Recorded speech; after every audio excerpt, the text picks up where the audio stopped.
Assalamualaikum warahmatullahi wabarakatuh. Waalaikumsalam Waalaikumsalam warahmatullahi warahmatullahi wabarakatuh. wabarakatuh. Alhamdulillah wa syukurillah dan ni'matillah al-azimah. Pada siang menjelang sore hari ini kita masih diberi kesempatan oleh Allah SWT untuk bisa bersama-sama belajar tentang salah satu ciptaan Allah, yaitu tentang hormon, yang insya Allah seperti yang teman-teman lihat di layar sekarang. Jadi inilah bentuk tiga dimensi daripada hormon kita, yang ukurannya memang kecil, bahkan kita tidak bisa melihat hormon tunggal dengan mata kita seperti ini. Tapi meskipun kecil, lagi-lagi fungsinya sangat luar biasa, yang bisa membantu kita untuk hidup sebagaimana biasa, ya mereka-mereka ini salah satunya. Maka mari kita awali pertemuan kita pada sore hari ini dengan membaca doa. Semoga apa yang kita pelajari hari ini bisa senantiasa bermanfaat di dunia dan akhirah, meningkatkan iman kita kepada Allah Subhanahu wa taala. Amin ya rabbal alamin. Bismillahirrahmanirrahim. Nasatul jalsa bismillahirrahmanirrahim wa abauna wa rijalana wa salafuna salihun anna Allah yadkhulu niyatana fi niyatihim wa a'malana fi a'malihim wa akhlaqana fi akhlaqihim wa ulumana fi ulumihim wa maqasidana fi maqasidihim ala hadhihi an-niyya wa ala kulli niyyatin salihah min al-khair di dunya wal akhirah dafi'atan likulli syarr jalibatan likulli khair lana wa liwalidina wa liauladina wa limashayikhina wa liman ahabbana fika ولمن أحسن إلينا والمسلمين والمسلمات يا رب العالمين وإلى حضرة نبينا محمد صلى الله عليه وسلم بسر الفاتحة. أعوذ بالله من الشيطان الرجيم. بسم الله الرحمن الرحيم. الحمد لله رب العالمين الرحمن الرحيم مالك يوم الدين إياك نعبد وإياك نستعين اهدنا الصراط المستقيم صراط الذين أنعمت عليهم غير المغضوب عليهم ولا الضالين رب اغفر لي ولوالدي وللمؤمنين آمين. بسم الله الرحمن الرحيم. نويت التعلم والتعليم وتذكر والتذكير والنفع والانتفاع والإفادة والاستفادة والحث على التمسك بكتاب الله وسنة رسوله والدعاء إلى الهدى والدلالة على الخير ابتغاء وجه الله ومرضاته وقربه وثوابه. سبحانك لا علم لنا إلا ما علمتنا إنك أنت العليم الحكيم. رب اشرح لي صدري ويسر لي أمري واحلل عقدة من لساني يفقه قولي. رضيت بالله ربا وبالإسلام دينا وبمحمد صلى الله عليه وسلم نبيا ورسولا. ربي زدني علما وارزقني فهما واجعلني من الصالحين. اللهم إنا نسألك فهم النبيين وحفظ المرسلين وإلهام الملائكة المقربين. اللهم أغننا بالعلم وزينا بالحلم وأكرمنا بالتقوى وجملنا بالعافية برحمتك يا أرحم الراحمين. اللهم اخرجنا من ظلمات الوهم وأكرمنا بنور الفهم وافتح علينا بمعرفتك وسهل لنا أبواب فضلك يا أرحم الراحمين. اللهم إني أسألك علما نافعا ورزقا طيبا وعملا متقبلا. اللهم إني استودعك ما علمتنيه فارده إلي عند حاجتي ولا تنسنيه يا رب العالمين. اللهم أرنا الحق حقا وارزقنا اتباعه وأرنا الباطل باطلا وارزقنا اجتنابه. اللهم لا سهل إلا ما جعلته سهلا وأنت تجعل الحزن إذا شئت سهلا.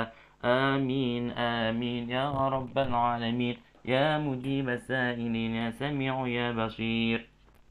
Alhamdulillah, pada hari ini kita akan belajar tentang pengantar, karena hari ini merupakan perkuliahan kita yang kedua. Jadi insya Allah masih perkenalan hormon. Jadi semoga dengan materi kita hari ini teman-teman nanti akan tahu bagaimana hormon itu bekerja, meskipun nanti mungkin tidak terlalu signifikan. Karena memang ini sedikit perkenalan, insya Allah semakin persoalan berpikir nanti teman akan semakin mengenal hormon. Tapi di sini kita akan belajar tentang bagaimana hormon itu diciptakan. Ya. Karena beberapa hormon itu merupakan protein, sehingga dia berkaitan erat dengan yang dinamakan dengan DNA, gen dan juga ekspresi gen. Yang mungkin kemarin sudah pernah dibahas belum? Ya belum. Jadi insya Allah kita akan bahas ya. Karena beberapa hormon yang merupakan protein seperti yang teman-teman lihat bahwa ini hormon tubuh manusia yang seperti ini ya. Ini produksinya dia, bagaimana membuatnya dia. Salah satunya dengan bantuan DNA. DNA kita ada bagian yang namanya gen.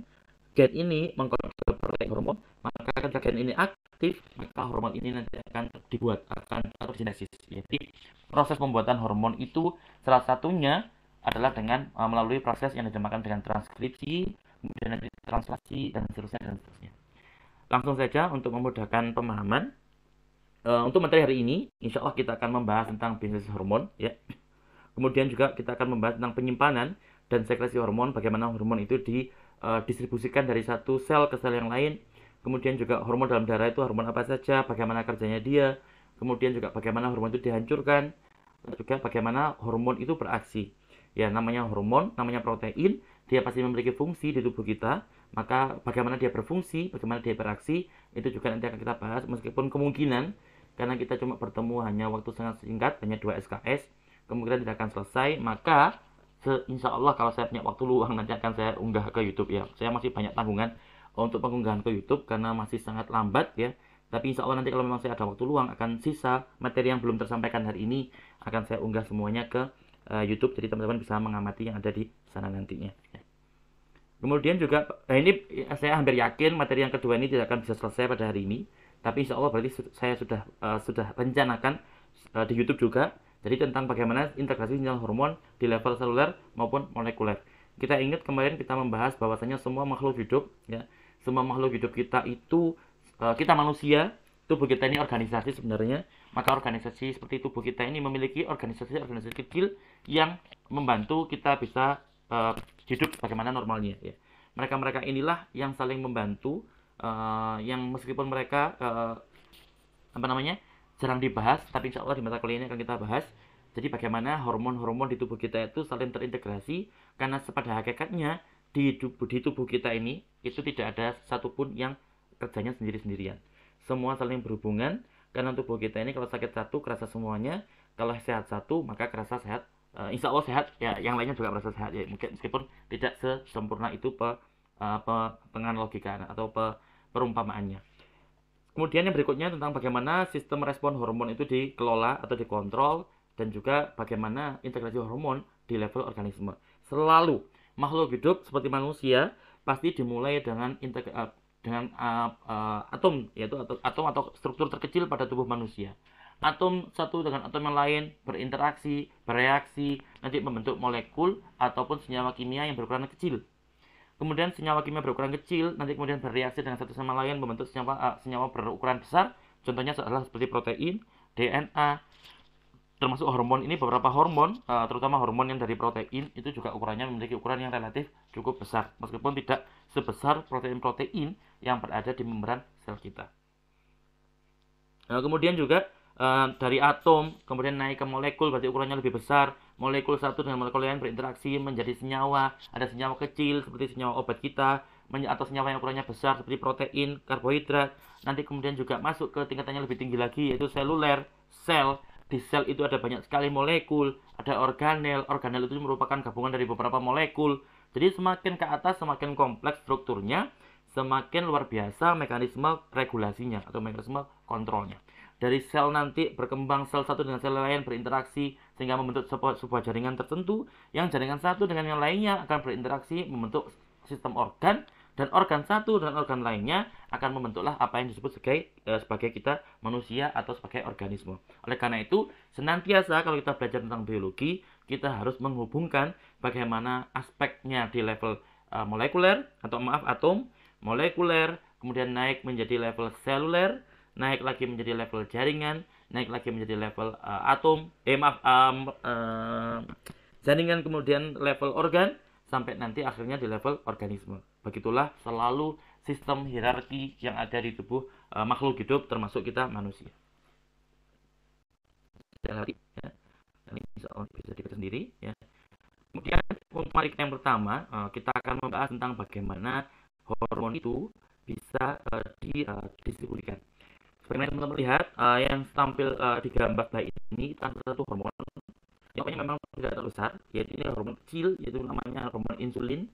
Yang saya yakin teman-teman semuanya sering mendengar istilah insulin atau namanya insulin, yang saat ini di akhir-akhir zaman ini banyak sekali kasus atau banyak sekali orang, ya, insya Allah tidak lagi banyak ya, tapi kita sering mendengar ada beberapa orang di antara kita yang menderita penyakit diabetes ya. Diabetes itu ada dua jenisnya, ada diabetes tipe 1 dan tipe 2. Kalau yang diabetes tipe 1 itu yang sejak kecil memang lahir dalam kondisi yang tidak sempurna, sehingga beliau ini tidak memiliki sel khusus yang seharusnya memproduksi insulin, sehingga beliau tidak memiliki insulin. Karena apa? Karena sel yang menghasilkan insulinnya tidak normal ya, sehingga orang ini harus disuntik insulin setiap saat ya, harus selamanya disuntik insulin. Kenapa? Karena kalau nggak disuntik insulin, gula di darah kita akan tinggi. Kalau gula di darah kita tinggi akan sangat berbahaya. Setiap kali kita makan, makanan proses menjadi gula, dan kemudian komposisi atau kadar gula di darah kita meningkat. Normalnya insulin ini, hormon ini akan dikeluarkan, akan diproduksi untuk apa? Untuk menurunkan kadar gula di darah. Kita alhamdulillah sehat semuanya, maka ketika kita telah makan, normalnya ada sel yang bernama pankreas ya, beta pankreas, yang dia ini bertugas untuk memproduksi insulin untuk disebarkan ke seluruh tubuh untuk menurunkan kadar gula darah. Sel-sel tubuh kita butuh gula, oleh karena itu sel kita butuh gula di darah. Kalau nggak diambil, sel kita menjadi lemas ya, sehingga berdampak berbahaya.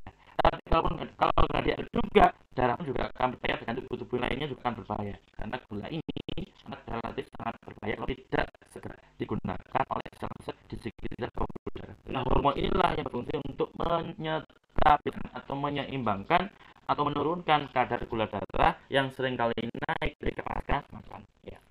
Dan itu insya Allah kita semuanya sehat, alhamdulillah. Semoga keluarga kita juga sehat semuanya, amin dan dijauhkan dari penyakit yang berkaitan dengan hormon bagaimana yang akan kita pelajari pada hari ini ya. Jadi terkait bagaimana molekul itu, bagaimana sel satu dengan sel lain itu saling berkomunikasi, itu maka kita harus mengenal ada namanya autokrin, ada namanya parakrin, ada namanya juxtakrin ya. Jadi sel satu di tubuh kita dengan sel yang lainnya di tubuh kita yang mungkin letaknya dekat dan jauh itu juga perlu komunikasi. Sebagai manusia, maka manusia seringkali juga kita butuh komunikasi dengan tetangga kita, dengan saudara kita yang dekat maupun saudara kita yang jauh. Dan dalam tubuh kita itu juga ada mekanisme yang serupa, yaitu mekanisme komunikasi antar sel yang secara lokal maupun secara tidak lokal. Ya, meskipun nanti mata kuliah kita mata kuliah endokrin, berarti mata kuliah endokrin ini membahas tentang bagaimana komunikasi antar sel yang letaknya berjauhan. Karena kalau sudah endokrin, maka sudah melibatkan saluran darah. Jadi nanti akan ada molekul-molekul sinyal yang dilepaskan oleh sel tertentu untuk dihantarkan ke tempat yang jauh karena lewat pembuluh darah. Supaya apa? Supaya sel yang jauh tadi bisa memahami apa yang dimaksud oleh sel yang mengirimkan sinyal. Itulah endokrin. Tapi sebelum kita masuk ke endokrin, maka wajib kita mengetahui dulu apa yang dinamakan dengan autokrin, parakrin, dan juga juxtakrin ya. Jadi kalau yang pertama, ketiga hal ini merupakan bentuk komunikasi antar sel yang terjadi secara kimiawi yang terjadi untuk sel-sel yang letaknya berdekatan. Makanya disebut sebagai komunikasi antar sel secara lokal. Pertama-tama mari kita bahas tentang autokrin dan parakrin. Teman-teman bisa lihat pada autokrin yang tengah ini itu tanda merah menandakan bahwa tiga sel itu merupakan sel yang sejenis. Yaitu sel yang sejenis yang letaknya berdekatan.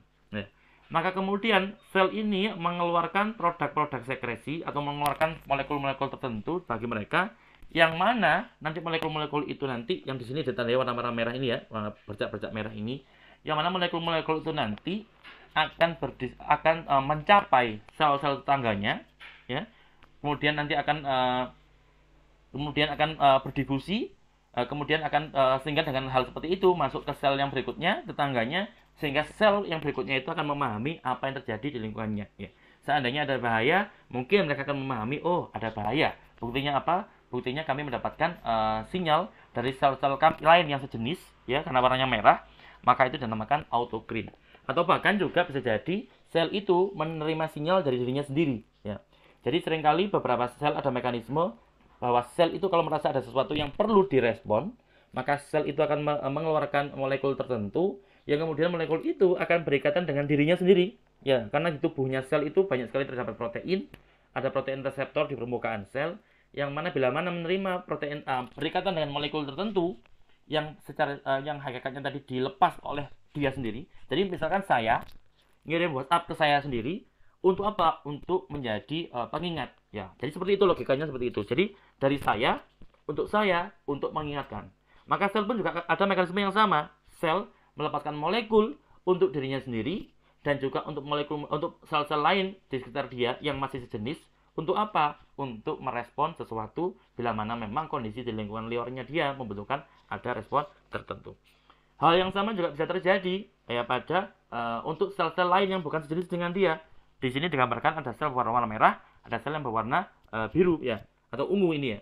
Maka dengan dikeluarkannya molekul-molekul ini tadi, molekul-molekul sekresi tadi, maka sel-sel yang ada di lingkungan yang sama itu akan memahami, akan mengetahui bahwa ada sesuatu yang terjadi. Maka saya harus siap-siap memberikan respon terhadap perubahan yang terjadi di lingkungan sekitar kita. Nah, semua ini bersifat lokal karena tidak jauh. Maksudnya jauh itu apa? Jauh itu melibatkan ada aliran darah. Kalau tidak melibatkan aliran darah, disebut sebagai komunikasi antar sel yang terjadi secara lokal. Sehingga kalau yang tadi, yang tengah tadi, yang melibatkan antara sel-sel jenis atau bahkan dirinya sendiri, disebut sebagai autocrene.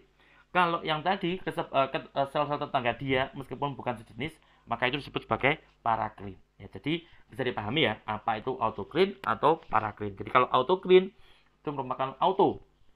Jadi mekanisme bagaimana kita suatu sel, sebuah sel merilis molekul tertentu, untuk kemudian dengan dirilisnya molekul itu, dia nanti akan mendapatkan feedback, dia akan menerima sinyal baliknya, kemudian dia akan tahu bahwa oh ternyata inilah yang harus saya respon setelah saya menerima molekul tadi.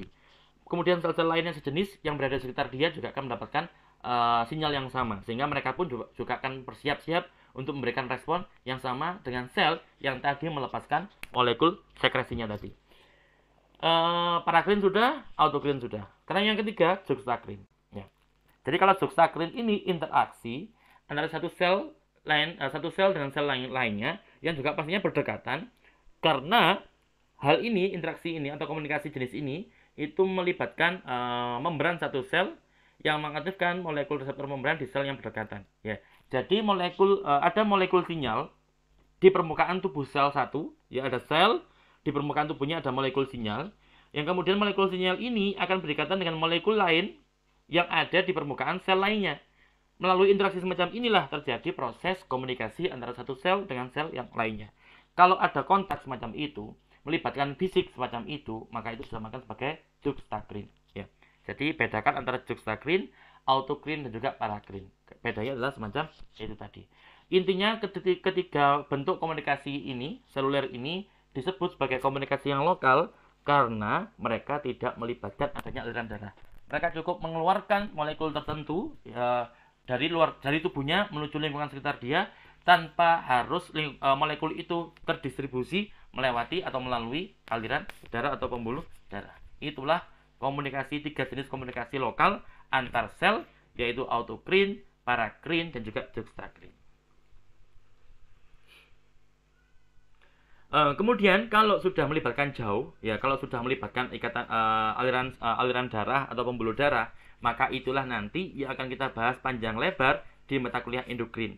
Karena proses komunikasi yang jauh antar sel yang berjarak jauh seperti ini pasti melibatkan pembuluh darah, maka seperti itu, maka produk sekresi yang dihasilkan oleh sel-sel penghasil untuk kemudian produk atau molekul tadi akan berpindah ke tempat yang sangat jauh untuk mencapai sel yang lain yang berada di tempat jauh tadi.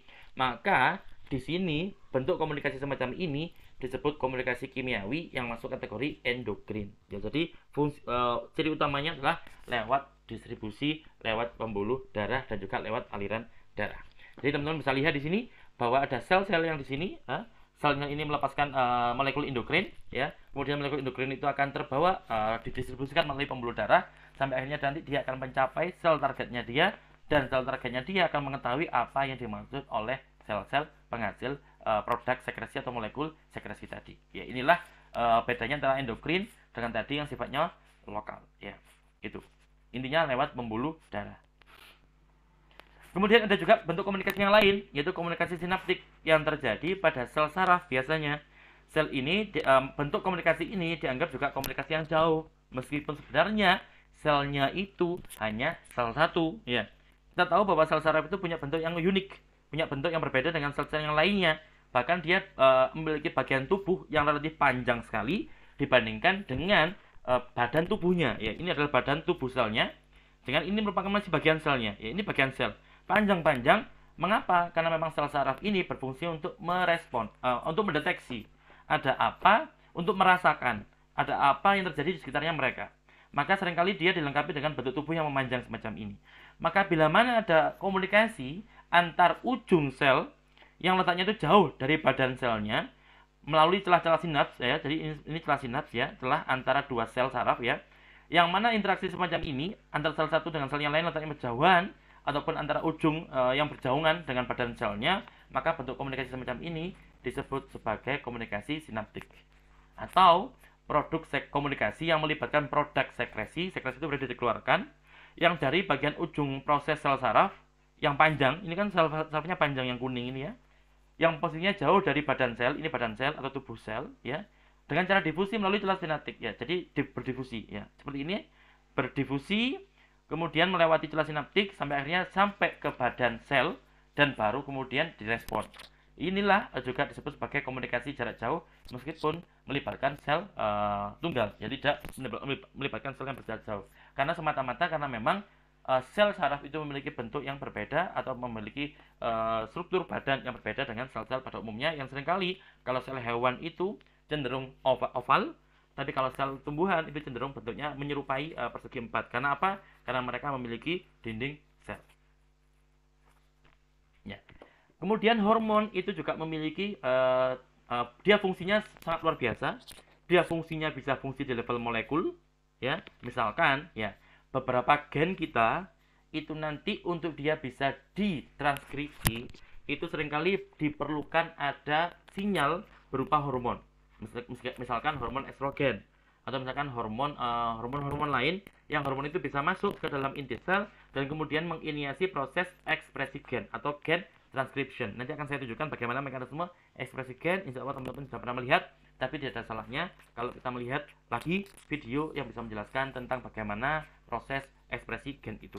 Tapi intinya bahwa proses transkripsi gen ini juga merupakan proses yang tidak lepas dari kontrol atau dari pengaruh hormon. Jadi hormon mengontrol transkripsi gen.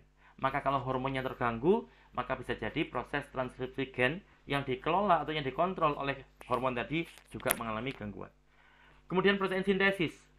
Gen itu nanti kalau sudah berekspresi, ditranskripsi, ditranslasi, hasilnya adalah rantai asam amino, yang mana rantai asam amino ini tadi nanti akan diproses lebih lanjut, terbentuklah protein.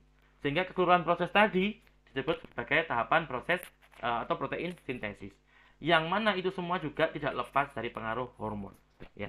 Jadi kita berbicara bagaimana pengaruh hormon atau aksi hormon atau fungsi hormon di level molekuler. Ya. Kemudian juga berkaitan dengan degradasi hormon, degradasi protein. Bahwa protein itu punya usia. Ya, maka pada usia-usia tertentu protein itu sudah dianggap tidak memiliki aktivitas yang normal lagi, maka ada saatnya atau datang saatnya atau tiba saatnya protein yang tua tadi harus dihancurkan. Dan proses penghancuran semacam ini juga tidak lepas dari pengaruh hormon. Ya. Kemudian sama lagi, bahwa protein tadi saya sebutkan, protein itu dia ketika keluar dari, mungkin saya tunjukkan dulu ya, supaya teman-teman jelas ya. Ini merupakan bentuk atau video penjelasan bagaimana protein itu diproduksi mulai dari level DNA kita. Here is a cell, the basic unit of all living tissue. In most human cells, there is a structure called the nucleus. The nucleus contains the genome. In humans, the genome is split between 23 pairs of chromosomes. Each chromosome contains a long strand of DNA, tightly packaged around proteins called histones. Within the DNA are sections called genes. These genes contain the instruction for making proteins. Ya, ini pertama-tama yang terpenting bahwa di tubuh kita itu terdapat sel. Kita memiliki banyak sekali sel, bahkan luar biasa banyak sekali jumlah sel yang ada di tubuh kita. Dan semua sel kita, mulai dari sel yang ada di ujung kepala sampai sel yang ada di ujung kaki, itu kalau kita buka nukleusnya atau inti selnya, itu pasti isinya adalah DNA yang sama antara DNA yang ada di sel kaki sampai sel kepala. Itulah hebatnya Allah.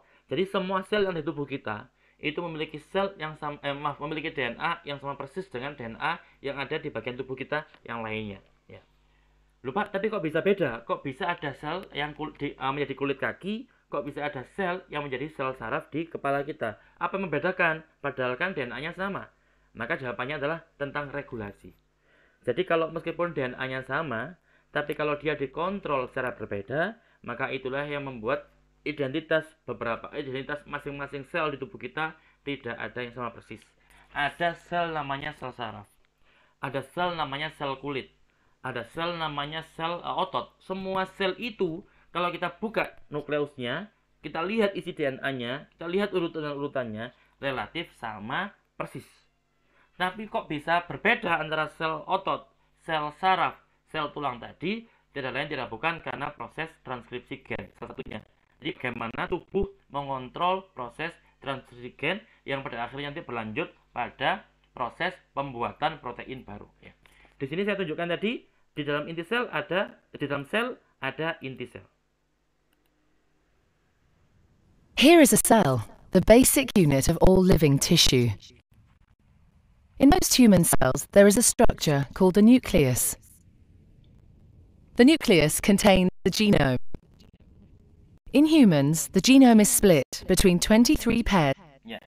Di tubuh manusia, di setiap inti sel kita terdapat 46 kromosom. Yang mana 43 kromosom ini seringkali juga disampaikan atau disebutkan sebagai 23 pasang kromosom. 23 total 46 kromosom. Dan kromosom seperti ini teman-teman, itu sebenarnya merupakan bentuk yang sangat padat dari DNA kita. DNA kita itu ukurannya sangat panjang sekali, sehingga mustahil untuk bisa kita packaging di dalam nukleus yang ukurannya kecil. Bayangkan, tubuh kita, sel kita saja, itu tidak bisa kita lihat dengan mata kepala kita sendiri kalau kita tidak menggunakan bahan mikroskop. Menunjukkan bahwa sel kita berukuran cukup kecil. Tapi di dalam sel itu ada inti sel yang pastinya ukurannya jauh lebih kecil daripada selnya. Ya. Daripada nukleusnya. Jadi nukleus itu ukurannya jauh lebih kecil daripada selnya. Ya. Dan ternyata dalam nukleus itu terdapat molekul DNA kita yang sangat panjang, yang mana terdiri atas 46 kromosom atau 23 pasang kromosom. 46 biji kromosom atau 23 pasang kromosom.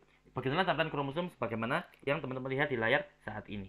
Dan kromosom ini kalau seandainya kita olor, ya karena tadi dia merupakan bentuk yang Each chromosome contains a long strand of DNA, tightly packaged around proteins called histones.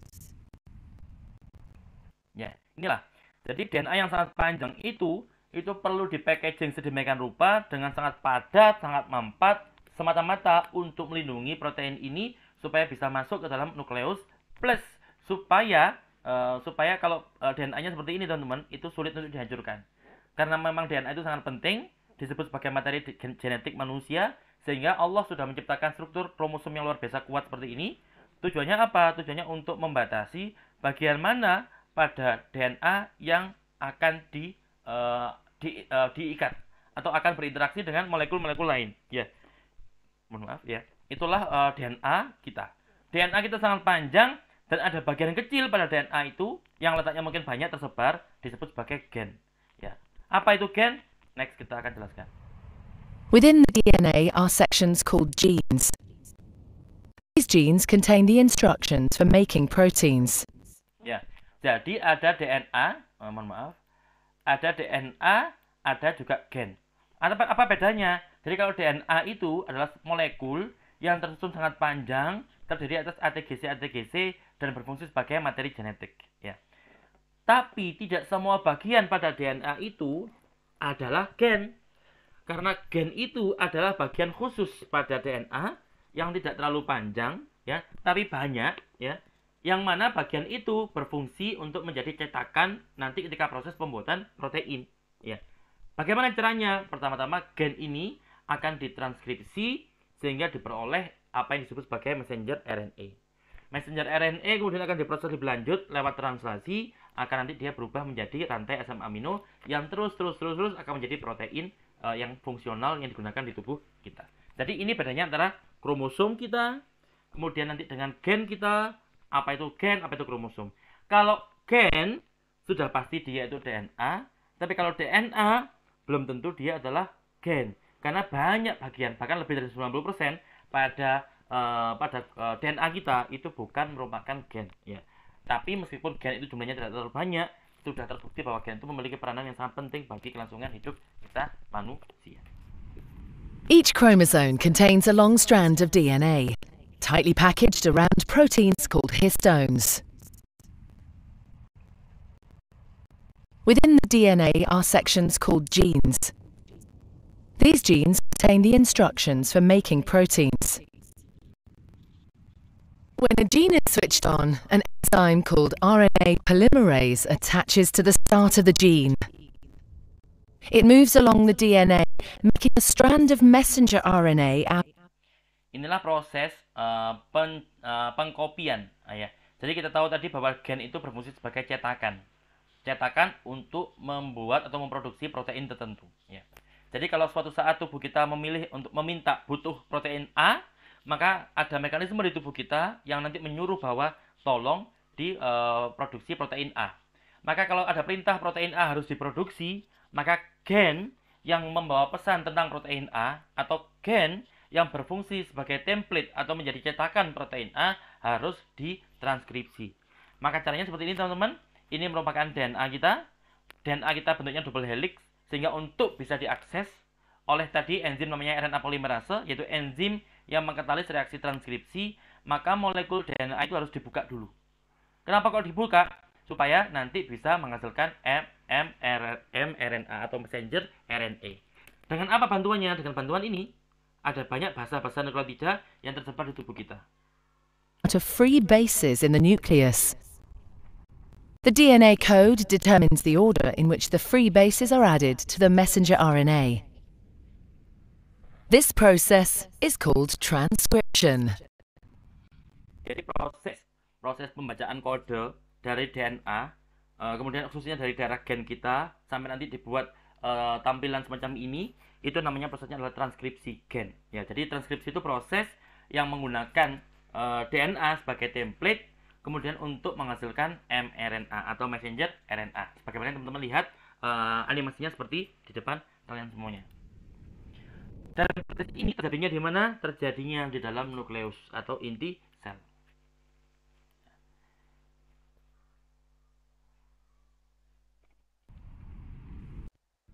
This process is called transcription.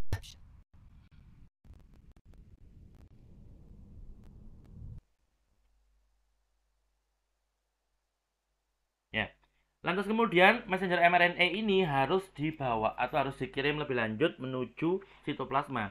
Karena nanti di sanalah dibuat kode yang ada di messenger RNA ini akan diterjemahkan oleh ribosom namanya untuk kemudian dihasilkan rantai asam amino atau rantai polipeptida.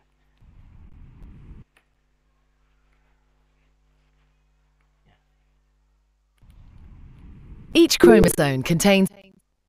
Monggo kalau ada pesan bisa langsung disampaikan ya, karena saya tidak mendengar. Saya dengar ada bunyi notifikasi nanti. Jadi mohon langsung bisa di unmute dan sampaikan pesannya. Ya. Kemudian berikutnya.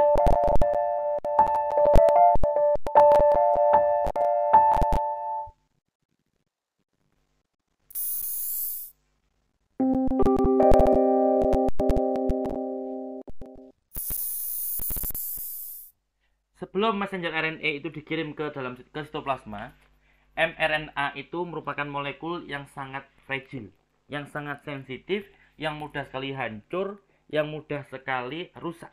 Ya, oleh karena itu sebelum dia dikirim keluar sitoplasma, karena memang nanti dia akan digunakan sebagai cetakan di sitoplasma dengan bantuan ribosom dan transfer RNA, maka mRNA ini harus diproses terlebih dahulu. Supaya apa? Supaya molekul yang sangat fragile atau yang sangat lemah Ya, yang mudah hancur itu bisa selamat sampai nanti dia di tujuan. Kalau dia sampai nggak selamat, maka proses produksi insulin, proses produksi protein di tubuh kita akan mengalami gangguan dan bisa sangat fatal akibatnya.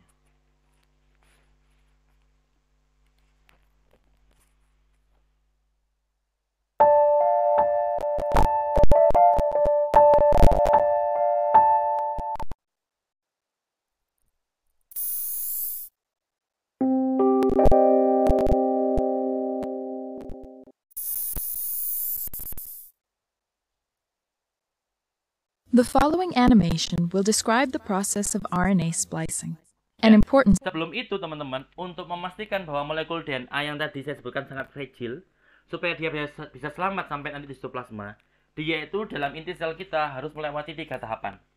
Tahapan modifikasi, yang 3 tahapan ini berfungsi untuk melindungi dia dari proses kehancuran, supaya dia bisa tetap awet sampai nanti mencapai tempat atau tujuan dia, yaitu di sitoplasma. Apa itu 3 proses tadi? Yang pertama adalah proses namanya adalah capping. Tulisannya CAP, capping, ya, capping. Jadi mRNA atau messenger RNA itu harus dikasih topi, ya, capping, ya, pemberian topi. Ya, artinya kalau kita terjemahkan secara literal, secara bahasa, pemberian topi tadi berfungsi untuk melindungi bagian kepalanya mRNA tadi, supaya bagian kepalanya tidak diikat oleh protein lain, tidak diikat oleh enzim lain, yang mana dengan ikatan itu tadi mRNA-nya nanti akan hancur sebelum dia mencapai tujuan dia, yaitu capping, dilindungi bagian kepalanya dia. Di sisi lain, di bagian ujung, yaitu di bagian ekor, ternyata juga diberi modifikasi yang berupa banyak AAAA. Jadi molekul AAAA yang banyak sekali, sehingga istilah ini dinamakan poly-A-tailing, yaitu penambahan gugus A pada bagian ekor atau bagian belakang daripada mRNA tadi, supaya apa? Lagi-lagi supaya untuk melindungi bahwa mRNA tadi bisa stabil sampai tujuan. Ya, jadi bagian ujung-ujungnya yang mana rawan untuk diikat oleh protein lain untuk kemudian dihancurkan itu dilindungi dengan cara seperti ini. Ya, itulah maha besar Allah dengan segala detail penciptaannya. Selain itu juga, mohon maaf, yang akhir ada namanya splicing yang nanti akan saya tunjukkan dengan semuanya. Jadi gen kita, mRNA kita itu memiliki 2 bagian utama. Yang pertama adalah ekson, dan jumlahnya banyak, ekson 1, ekson 2, 3, 4, 5 dan seterusnya. Dan antara ekson 1 dengan ekson lainnya adalah bagian namanya intron. Ya. Intron ini berperan penting, tapi peran pentingnya dia terjadi sebelum proses ini tadi. Jadi nanti setelah proses ini berlangsung, proses splicing ini, maka intron ini akan dipotong dan kemudian ekson 1 dengan yang lainnya akan disambungkan sehingga intron yang tadinya berfungsi sekarang sudah nggak berfungsi lagi, dibuang. Maka splicing atau namanya RNA splicing itu proses pemotongan bagian-bagian intron yang mana dengan proses semacam ini produk proteinnya bisa dihasilkan. Ya.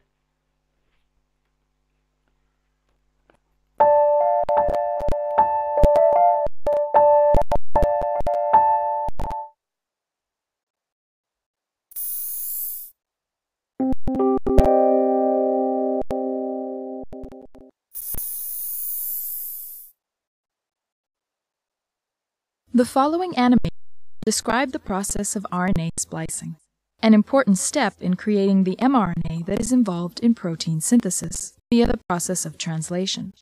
Key factors in this process include RNA possessing introns and exons, and ini digambarkan cuma ada 2 ekson dan 1 intron. Padahal di protein pada umumnya itu memiliki banyak ekson dan juga memiliki banyak intron. Intron itu pokoknya daerah tertentu yang mengapit atau yang diapit oleh 2 ekson.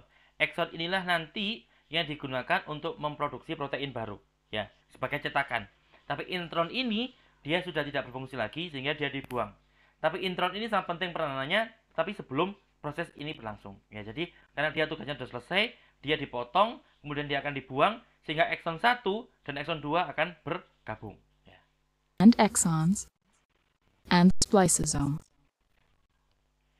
Spliceosome ini merupakan kompleks protein yang sangat besar ukurannya, yang dia bertugas untuk mengkatalis reaksi pemotongan intron tadi. Ya. Jadi peran dia sangat dominan teman-teman, karena meskipun gen kita sama, ternyata gen itu di waktu dan tempat dan kondisi yang berbeda bisa menghasilkan protein yang juga bervariasi. Kok bisa? Karena ada mekanisme ini tadi, ya. Ada mekanisme splicing. Bisa jadi ada sebuah gen yang punya anggaplah 5 intron dan 10 ekson. Ya. Kalau misalkan ada sinyal tertentu dan sinyal itu mengatakan bahwa buang intron nomor 5 saja, maka nanti ekson 1 kemudian intron 1, ekson 2 tetap nyambung semacam ini. Tapi nanti sampai di intron kelima, intronnya akan dibuang. Ya, baru itulah nanti akan menghasilkan bentuk protein alternatif yang pertama. Kalau seandainya nanti kasihnya sama, tapi intron yang pertama yang dibuang, maka berarti nanti ekson pertama dan kedua bersambung, berikutnya tetap sama, terbentuklah protein variasi yang kedua.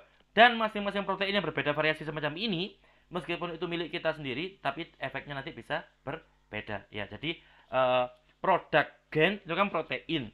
Tapi protein itu bisa bervariasi tergantung pada bagian ekson mana yang dipertahankan, ya, ataupun intron mana yang dipertahankan. Jadi tapi pada umumnya intron itu akan dibuang semuanya, tapi nanti akan menjadi pertanyaan, ekson mana saja yang dipertahankan, ataukah ada ekson yang dibuang juga, sehingga nanti akan dihasilkan protein dengan variasi-variasi yang tertentu.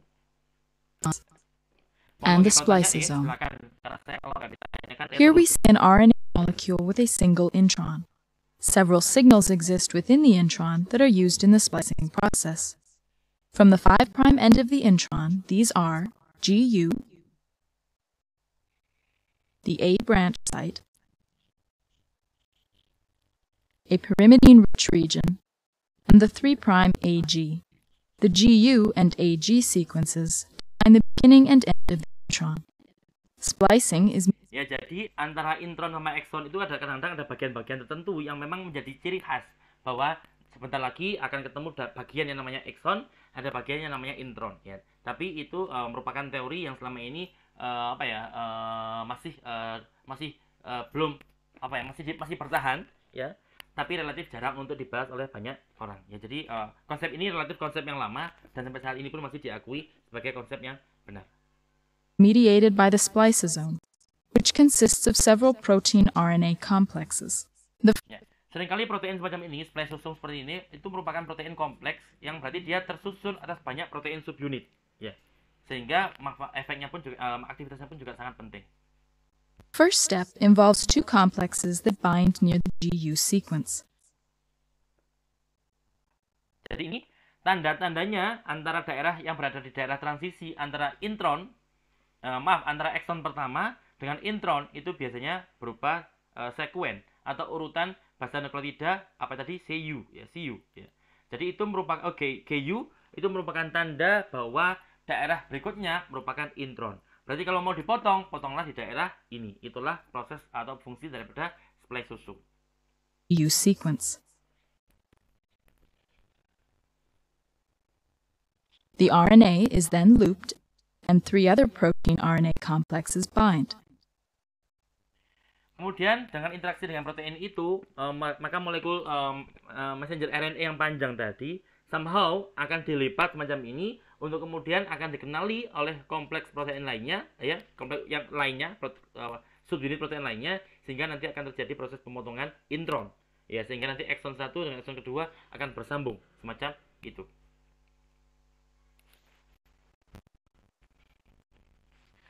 This final complex then undergoes a conformational change. Introns are non-coding RNA sequences.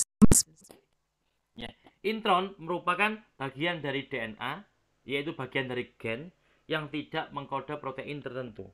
Tapi keberadaan dia sangat penting untuk proses pembentukan protein. Jadi dia tidak menjadi bagian daripada gen kita, yaitu mRNA kita yang berfungsi untuk mencetak protein lain, ya.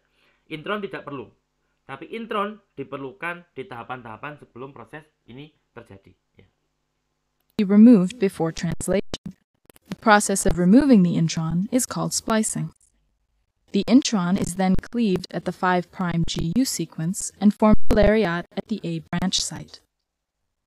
The 3' end of the intron is next cleaved at the AG sequence, and the 2 exons are ligated together. Ya, dua exon, sehingga dua exon akan digabung kembali, intronnya yang dari potong boran akan dibuang. As the spliced Itulah mRNA proses is yang released namanya from the RNA spliceosome, splicing atau the messenger intron RNA debranches splicing. and is then degraded. Ya.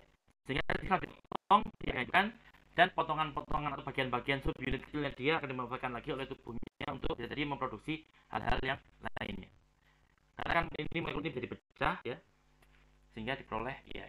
Kayak kan RNA itu kan dibuat tersusun atas U, G, C. Ya, sehingga kalau dihancurkan, maka molekul untuk membangun materi lain, membangun RNA lain. Jadi di recycle. Jadi itulah tubuh kita sangat efektif dan sangat efisien, tidak ada yang sia-sia di tubuh kita manusia. Ya. Nah ini gambarannya teman-teman, ini mungkin penjelasan lebih jelas lagi ya tadi. Maka sebelum proses tadi mRNA atau messenger RNA yang diproduksi selama proses transkripsi gen itu akan seperti ini tampilannya. Ya, ada ujung yang 5, ada ujung yang 3. Ya, ujung 5, ujung 3. Ujung 5 tadi untuk membuat dia supaya dia stabil diberi topi. Ya, biasanya kan topinya itu ada yang metil guanol, ada apa ya? Ada 6M. Ada molekul-molekul yang memang berfungsi untuk menjadi capping, untuk menjadi topi supaya melindungi protein, melindungi primary RNA transkrip ini dari gangguan-gangguan enzim-enzim lainnya. Namanya primary RNA transkrip. Berarti memang dia adalah RNA yang merupakan produk dari transkrip. Mengapa kok primary? Karena memang dia diproduksi dengan cara mengcopy molekul gen atau gen kita atau DNA kita, ya mengkode bagian protein, mengkode protein tertentu sehingga disebut sebagai gen. Kemudian teman-teman bisa lihat ya.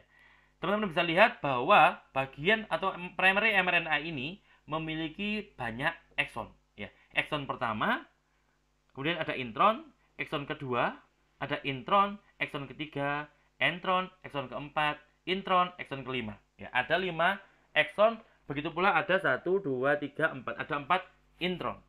Nah, dari struktur yang semacam ini itu bisa terjadi alternatif splicing mRNA. Ada proses pemotongan mRNA yang terjadi secara alternatif. Ya, maksudnya apa? Misalkan contoh, ada sinyal tertentu, ya, sinyal tertentu yang mengkode sehingga akhirnya mRNA ini, ya, mRNA ini akan diproses lebih lanjut, tapi khusus ekson 1 dipertahankan, intron 2 dipertahankan, kita sebut sebagai intron 1 ya. Ekson 1, intron 1, ekson 2, intron, yang pertama ini tidak ada intronnya. Jadi semua intron dibuang sehingga terbentuk susunan baru RNA yang hanya terdiri dari ekson. Ya. Ekson pertama, ekson kedua biru, ekson ketiga hijau, ekson keempat ungu, ekson kelima adalah hijau. Semua itu bergabung kembali pasca alternatif splicing ini terjadi. Jadi intronnya dibuang, yang purple ini purple atau warna merah apa ya, itulah intinya agak merah, terbuang, dipotong semuanya, kemudian bagian ujung-ujung ekson akan digabungkan kembali. Kalau gabungannya itu bervariasi, misalkan di sini yang digabungkan itu ekson 1, 2, 3, 4, 5, berarti semua ekson diproses lebih lanjut, diperolehlah protein yang semacam ini. Ya. Tapi kalau seandainya ternyata tidak semua ekson itu diproses, contohnya ini, yaitu hanya ekson ke-1, ekson kedua, ekson keempat dan kelima, berarti ekson ketiga tidak dibahas. Maka dalam konteks ini, protein yang dihasilkan oleh proses semacam ini disebut sebagai protein alternatif ya, atau variasi protein. Karena meskipun gennya sama, tapi proses pemotongannya berbeda ya. Begitu pula dengan yang ada di berikutnya, contoh berikutnya. Jadi jumlah molekul yang jumlah ekson yang dipertahankan untuk proses berlanjut hanya 3 ya, sehingga nanti produk proteinnya juga akan bervariasi berbeda dengan apa protein yang dikode oleh proses yang pertama tadi dengan proses yang kedua. Jadi inilah proses yang dinamakan sebagai alternative splicing RNA, dan itu terjadi di tubuh kita setiap saat, mungkin setiap hari, dan itu berjalan dengan luar biasa sempurna ya. Monggo, sebelum kita tambahkan lagi, silakan kalau ada pertanyaan, karena sudah sangat banyak materinya. Saya takutnya teman-teman nanti sangat bingung, jadi mohon untuk bisa kita jeda sebentar. Teman-teman monggo kalau bertanya bisa langsung unmute Google Meet-nya. Baik, monggo. Saya mau bertanya, Pak. Monggo, Mbak. Mbak Sinten? Saya Dwi Nuraini. Oke, monggo, Mbak. Untuk pertanyaannya gini Pak, kan tadi dijelaskan sebegitu luar biasanya antara ekson dan intron. Untuk pemotongannya itu apakah itu bisa diatur Pak atau ya sesuai sistematis gitu Pak? Ya, terima kasih Mbak. Jawabannya bisa diatur. Pertanyaan yang luar biasa, bisa diatur, dan salah satu yang mengaturnya adalah hormon. Makanya tadi kita bahas ini, karena kita bahas proses-proses yang dikelola atau diregulasi, dikontrol oleh sistem hormon. Ya, jadi tubuh kita ini luar biasa teman-teman. Tubuh kita luar biasa. Jadi nanti seringkali ketika kita hidup dari luar tampaknya nggak ada apa-apa. Ya, misalkan contohnya seperti ini contohnya. Contoh, ketika teman-teman kuliah di kelas, tiba-tiba ada aroma yang masuk kelas kita, maka tubuh kita akan merespon. Respon kita mungkin cuma baunya enak sekali, seperti itu yang keluar dari lisan kita. Tapi bisa jadi di dalam sel tubuh kita terjadi proses yang sangat kompleks macam ini, ya. Jadi terkadang ada sinyal-sinyal tertentu yang nanti menuntut adanya alternatif splicing seperti yang tadi. Jadi kalau ditanya, Pak, apakah proses alternatif splicing ini dikontrol? Iya. Karena memang misalkan pada penyakit-penyakit tertentu, ada beberapa penyakit, misalkan penyakit kanker, yang seringkali pada penyakit kanker itu ada salah satu alternatif ini RNA yang ditemukan dalam jumlah yang banyak. Padahal di orang normal, hal itu yang paling umum ditemukan adalah yang pertama ini, yang ada ekson 1, 2, 3, 4, 5. Tapi pada kasus kanker tertentu, yang ditemukan adalah mRNA atau protein yang hanya terdiri atas ekson 1, 2, 4, dan 5. Yang ketiga itu nggak ada, hilang. Kalau bagian ini hilang, maka fungsi protein yang diperankan oleh ekson ketiga itu juga hilang. Sehingga mungkin protein yang tadinya berfungsi baik bagi tubuh kita, tadi kan ada bagian nomor 3 yang hilang, ya, yang maka nanti berarti protein itu bentuknya memang tidak sempurna lagi, maka dia pun tidak bisa berfungsi sebagaimana mestinya. Sehingga tadi yang proteinnya itu sebenarnya normalnya akan membantu kita untuk sehat tetap, ya. Tapi di saat terjadi proses splicing semacam ini, produknya menjadi defek atau tidak bisa bekerja maksimal, sehingga muncullah penyakit-penyakit yang awalnya disebabkan oleh proses semacam ini. Jadi memang ada kecenderungan, ada sinyal apa, maka nanti akan ada kombinasi seperti ini, ya. Contoh yang paling luar biasa teman-teman, itu ada yang namanya antibody. Teman-teman kalau tahu, tubuh kita itu punya sistem pertahanan tubuh. Sebentar, ini mata kuliah endokrin, ya. Mungkin di mata kuliah lain, karena saya memegang mata kuliah SPH, Struktur Perkembangan Hewan, dan juga ada anatomi fisiologi manusia. Salah satu materinya di sana adalah tentang sistem imun. Lah, tubuh kita, kalau tubuh kita itu diserang oleh invasi, ya, misalkan entah itu bakteri, entah itu virus, entah itu apapun, ya, itu tubuh kita itu punya mekanisme untuk melindungi. Salah satu caranya adalah dengan menetralisir molekul-molekul asing yang masuk. Siapa yang bertugas? Yaitu adalah dengan antibodi. Antibodi juga protein.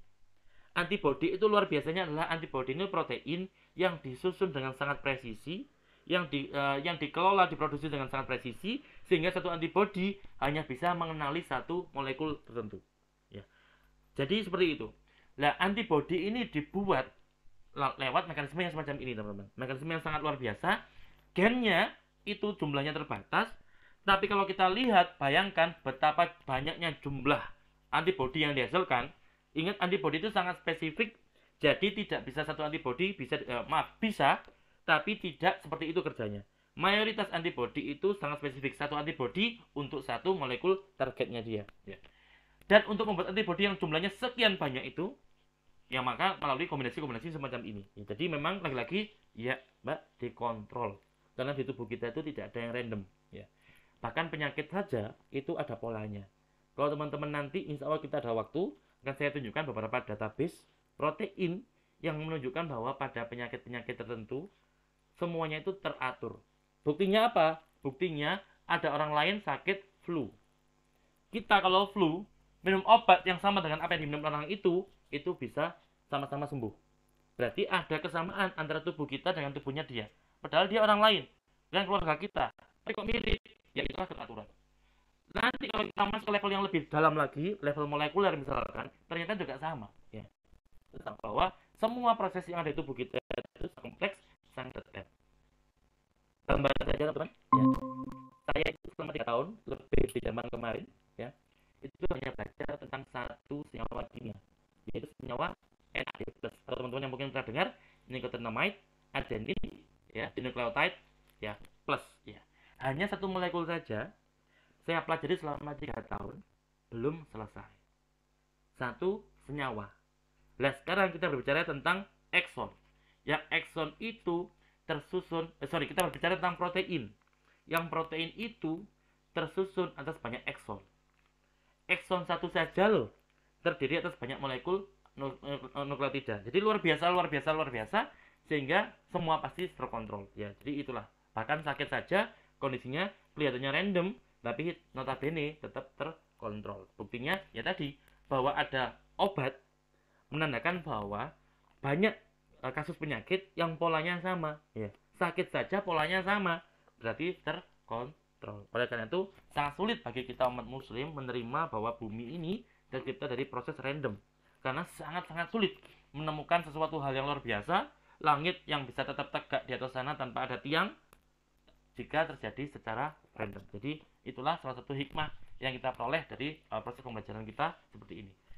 Di bawah, di level DNA, di level transkripsi, terjadi proses yang dinamakan sebagai alternative splicing of mRNA yang begitu kompleks, karena tadi ada proses sekarang sinyalnya memerintahkan kita untuk membuat protein dengan ekson berapa saja. Ya, seperti nanti kalau teman-teman ada kesempatan, itu nanti ada metode yang namanya adalah metode RNA-seq atau RNA sequence, yang mana nanti di sel itu akan dibagi dua kelompok. Ada sel yang tidak diberi perlakuan, tidak di treatment, menjadi sel kontrol. Ada kelompok yang kedua, yaitu sel yang diberi treatment tertentu. Setelah kemudian diberi treatment, satunya enggak, beberapa saat kemudian dua-duanya akan dipanen, dilepaskan dari tempat kultur, dipanen, kemudian diambil semua primary RNA transkripnya. Jadi semua primary RNA transkripnya akan diambil, kemudian nanti akan di sequencing. Sequencing itu dibaca. Ya. Dan ternyata, ya memang tadi pada beberapa penyakit tertentu ada pola-pola baru yang biasanya tidak ditemukan pada pola-pola yang normal, pada orang-orang yang normal. Sehingga lagi-lagi fakta bahwa proses pertukaran semacam ini itu under control tertentu. Ada sistem kontrolnya. Siapa yang bertugas? Salah satunya adalah yang disebut sebagai spliceosome, kompleks protein yang sangat luar biasa besar, terdiri dari banyak protein yang mereka saling berinteraksi satu sama lain, memastikan bahwa proses pemotongan intron itu berjalan dengan luar biasa. Pun nanti bagaimana proses penggabungan antara ekson satu dengan yang lainnya juga bisa berlangsung dengan sebagaimana mestinya, berdasarkan sinyal yang diterima oleh tubuh pada saat itu. Lagi-lagi, Masya Allah, luar biasa sistem regulasi yang ada di tubuh kita manusia. Dan hormon berfungsi untuk hal tersebut. Ya, sebagaimana contoh teman-teman mungkin pernah dengar ada hormon estrogen. Hormon estrogen itu nanti dia tuh bisa masuk sampai ke dalam inti sel. Ya, sampai inti sel, di sana nanti dia akan memutuskan gen mana saja yang harus ditranskripsi. Gen mana saja yang harus ditranskripsi, sehingga nanti akan dihasilkan protein mana saja sesuai dengan apa yang pesan yang dibawa oleh estrogen tadi. Jadi itulah luar biasanya hormonal kita. Oleh karena itu di tahapan awal ini kita berusaha mengenal proses-proses apa saja sih yang diregulasi atau dikontrol oleh hormon kita. Insya Allah begitu, Mak, ya. Baik. Ya. Insya Allah kalau belum puas nanti bisa ditanyakan kembali, ya. Nanti juga akan saya berikan form khusus, jadi Google Form khusus untuk teman-teman yang bertanya. Silakan menuliskan pertanyaannya di sana, sehingga nanti di akhir semester akan bisa saya jadikan tambahan nilai untuk mengangkat seandainya ada nilai yang memang kurang baik. Tapi insya Allah saya yakin nilai teman-teman semuanya akan baik. Jadi tambahan seperti itu akan semakin meningkatkan nilai teman-teman. Jadi sering semester kemarin ada beberapa mahasiswa-mahasiswi yang nilainya sudah tinggi sekali, ketambahan tugas-tugas tambahan tadi semakin tinggi sampai nilainya mentok. Ya, itulah salah satu hikmah ketika sering bertanya di kelas. Ya. Ada awardnya, ada reward, ya, ada hadiahnya. Ya. Ini juga contoh video yang menunjukkan bagaimana proses splicing itu terjadi.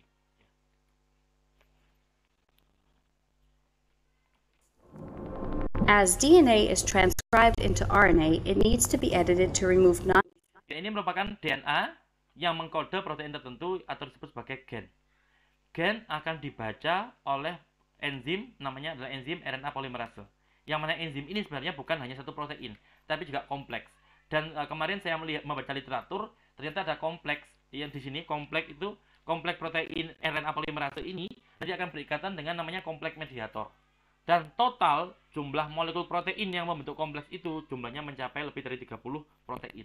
Jadi sangat besar ukuran kompleks enzim ini karena memang peranannya sangat luar biasa. Jadi seringkali untuk proses-proses yang sangat detail seperti transkripsi ini diperlukan kompleks protein yang luar biasa besar karena memerlukan adanya koordinasi yang sangat luar biasa. Dia mentranskripsikan gen, dihasilkanlah molekul mRNA atau messenger RNA yang ini ya, seperti itu. Uncoding regions or introns shown in green. This editing process. Ya, di sini terlihat bagian kuning itu merupakan bagian ekson, yang berarti ekson itu nanti akan dipertahankan, ya, meskipun tidak semuanya, tergantung sinyalnya. Tapi ekson itu merupakan bagian yang bisa mengkode protein tertentu, ya. Jadi ekson ini nanti bergabung dengan ekson ini sehingga nanti akan ditranslasi sehingga menghasilkan rantai asam amino tertentu sampai nanti kemudian diproses lebih lanjut dihasilkanlah protein fungsional.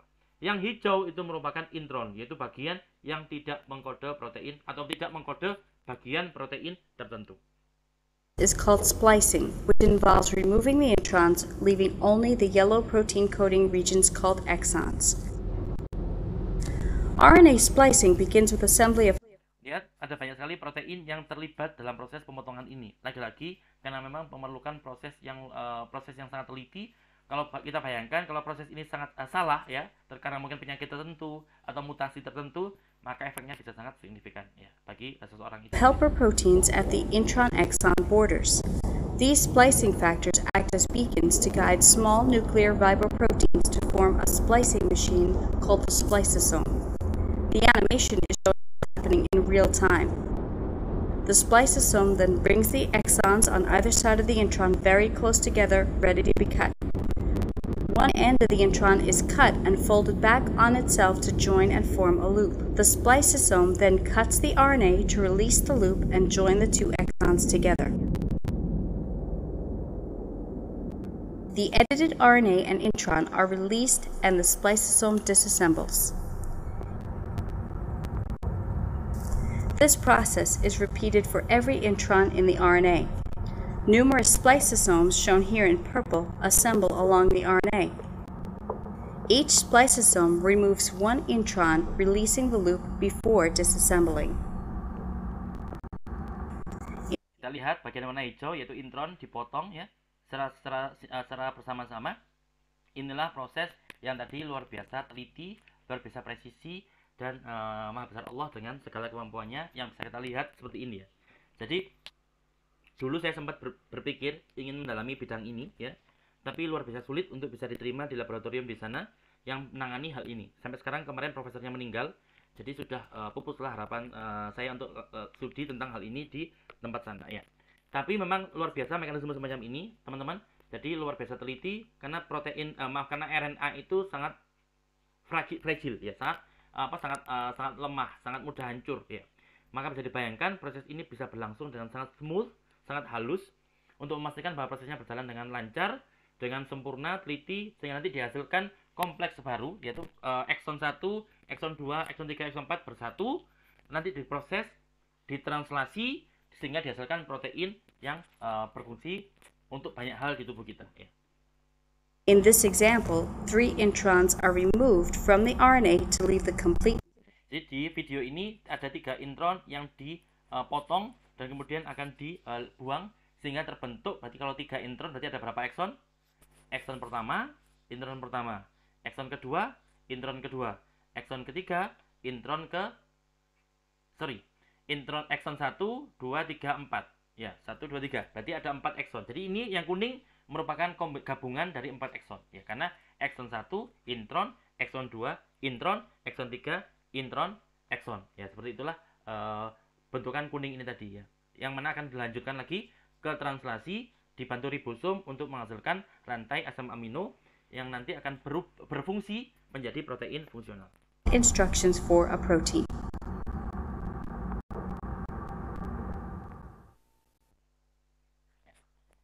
Salah satu ya. Kemudian tadi dari proses tadi setelah diproses di splicing tadi, jadi tadi kalau teman-teman ingat ada namanya capping, diberi topi ya.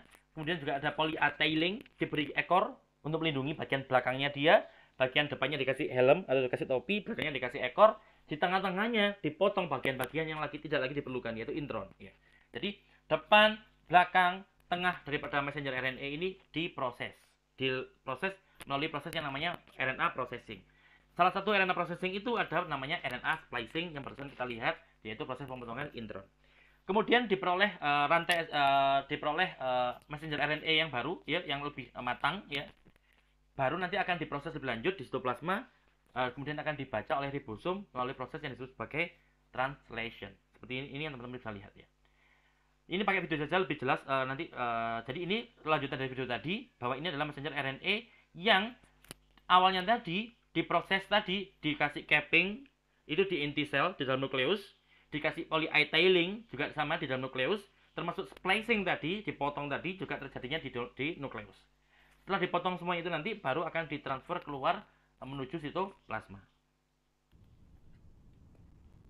Protein factories in the cytoplasm, called ribosomes, bind to the messenger RNA. The ribosome reads the code in the messenger RNA to produce a chain made up of amino acids. There are 20 different types of amino acid. Transfer RNA molecules carry the amino acids to the ribosome. Ya, kode-kode yang terkandung di messenger RNA tadi itulah nanti yang akan diterjemahkan oleh ribosom dengan bantuan transfer RNA ini dengan menjadi kode-kode yang mengkode asam amino tertentu. Setiap ada 3 kodon di messenger RNA akan dibaca menjadi satu asam amino oleh bantuan ribosom dan juga tRNA. Itulah yang disebut sebagai translasi. Produknya apa dari proses ini? Translasi menghasilkan rantai asam amino.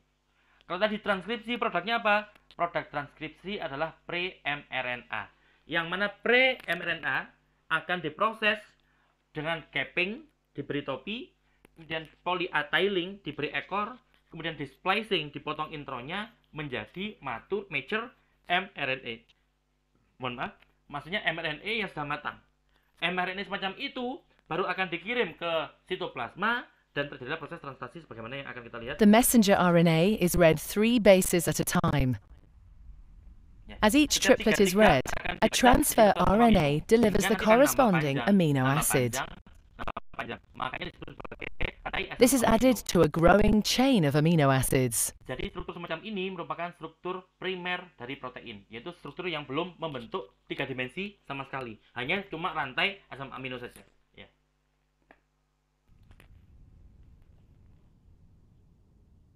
Once the last amino acid has been added, the chain folds into a complex 3D shape to form the protein.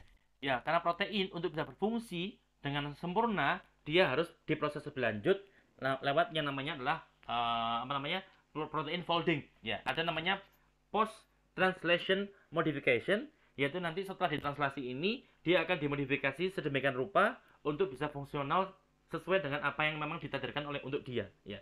Salah satunya juga nanti akan ada protein folding. Jadi protein itu yang awalnya tadi berupa rantai, dia kalau mau bekerja, mau berfungsi, dia harus membentuk 3 dimensi dengan melipat semacam ini. Ya, nanti akan saya tunjukkan bagaimana proses pelipatannya.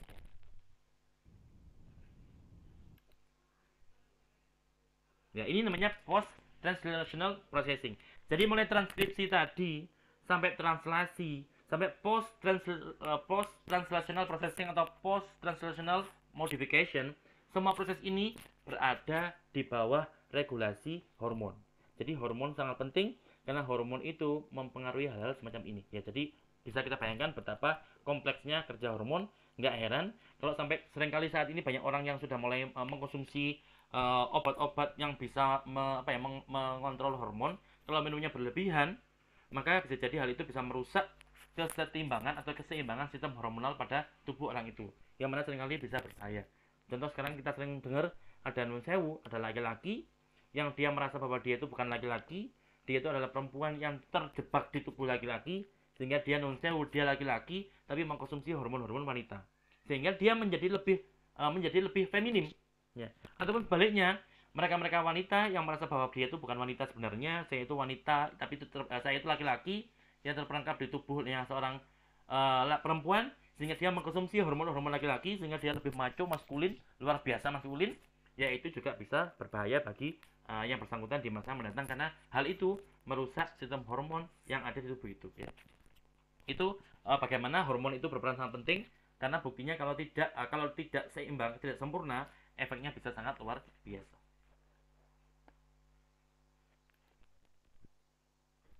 Ini merupakan proses yang juga termasuk post-translational modification yang terjadi di aparatus Golgi. Proteins move from the endoplasmic reticulum to the Golgi apparatus. Soluble proteins are carried inside vesicles, and membrane-bound proteins are carried in their membranes. Vesicles bud from the ER and move toward the Golgi cis-face. This vesicle is carrying soluble proteins. Proteins not... Ya, jadi proses pembuatan protein tadi itu seringkali kan pasca ditranslasi protein itu akan berada di dalam organel namanya retikulum endoplasma ya. Di sana nanti dia akan diangkut menuju Golgi apparatus atau aparatus Golgi untuk diproses lebih lanjut ya. Jadi bisa melibatkan ada vesikel tertentu yang mana kalau protein-protein itu merupakan protein yang soluble ya, protein yang bisa larut, itu akan dibawa menggunakan bantuan vesikel semacam ini. Jadi vesikel itu kayak kantong-kantong gitu loh. Yang kantong ini berasal dari membran retikulum endoplasma sendiri ya, yang dia membentuk seperti tunas gitu ya. Jadi seperti dari permukaannya retikulum endoplasma, dia akan kemudian akan diisi oleh molekul, kemudian dia nanti akan membungkus, kemudian setelah itu dia akan melepaskan diri dari retikulum endoplasma itu sendiri. Luar biasa canggih. Mungkin bisa saya ulangi. Dan ini mekanisme yang biasa ya. Kayak misalkan ada sel-sel di tubuh kita yang bisa memakan bakteri tertentu, proses makannya bisa seperti ini, tapi kebalikan, dari luar ke dalam, yang kita kenal dengan istilah fagositosis ya. Hampir sama Vesicle ya. is carrying soluble proteins. Ya. Proteins not associated with the membrane. The vesicle fuses with the Golgi apparatus, delivering the... Lagi-lagi nanti dia akan berfusi. Jadi bentuk ini akan berfungsi dengan bagian daripada aparatus Golgi. Ya, itulah fusi-fusi inilah yang semakin luar biasa ya. proteins to the Golgi lumen. Another vesicle pinches off the ER, carrying proteins in its membrane. It also moves to the Golgi apparatus, and when its membrane fuses with the Golgi apparatus, the proteins it carries remain in the Golgi membrane. Ya, lihat. In reality, Bandingkan antara protein yang berwarna merah dengan yang berwarna hijau. Protein yang hijau itu adalah protein-protein yang nanti dia akan bertugas menjadi protein yang protein itu menempel di bagian membran sel. Maka proses pengangkutannya tadi berbeda, pun juga ketika sampai di aparatus Golgi, dia juga letaknya pun akan berbeda. Akan sudah berlatih atau akan dibiasakan untuk berada di membran. Berbeda dengan protein yang merah. Protein-protein yang merah ini protein yang soluble di permukaan, soluble di larutan, ya, di sitoplasma misalkan. Maka cara angkutnya dia pun berbeda, ya. Jadi memang semua itu serba teratur, tidak ada yang random ya. Kayak tadi bahkan sakit pun juga cenderung teratur ya. Tapi teraturnya teratur sakit. vesicles bearing membrane proteins may also carry soluble proteins that are recycled back to the ER if they are not ready for processing in the Golgi apparatus. Bahkan teman-teman, mungkin saya ingin tunjukkan gambar lain yang insya Allah teman-teman akan mungkin yakin bahwa tubuh kita itu tidak ada yang random ya. Saya punya video yang video ini menggambarkan bagaimana protein kita itu bekerja ya. Jadi ada sebuah software, insya Allah saya nanti kalau ada waktu saya tunjukkan ya. Karena alhamdulillah saya mengajar mata kuliah bioinformatika dan insya Allah salah satu materi yang saya ajarkan di sana adalah metode ini. Bagaimana kita mensimulasikan atom-atom yang ada pada protein yang ternyata atom-atom itu geraknya pun juga teratur. Ya bisa kita gerakkan, bisa kita hitung pakai rumus matematika bagaimana cara dia bergerak.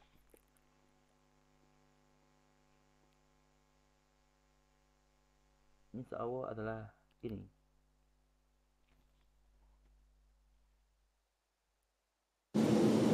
Pathogenic bacteria have evolved specialized adhesins to bind to the protein fibronectin, an important component of Bukan itu, mohon maaf.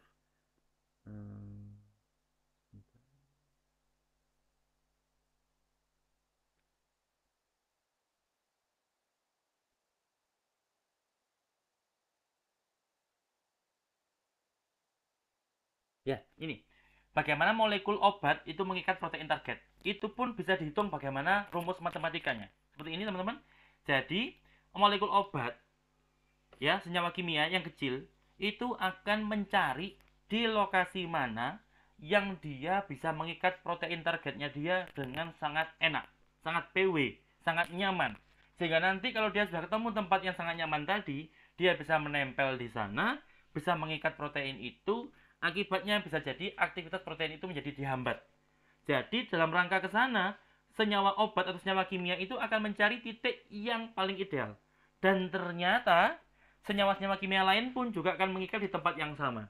Jadi meskipun mereka nggak punya mata, meskipun mereka nggak punya sesuatu yang bisa melihat, tapi mereka bisa mengenali daerah-daerah yang memang kalau diikat oleh dia bisa berefek sangat signifikan terhadap protein yang tersebut. Yang putih besar ini merupakan struktur protein, yang kecil ini senyawa obat. Ya, kita lanjutkan.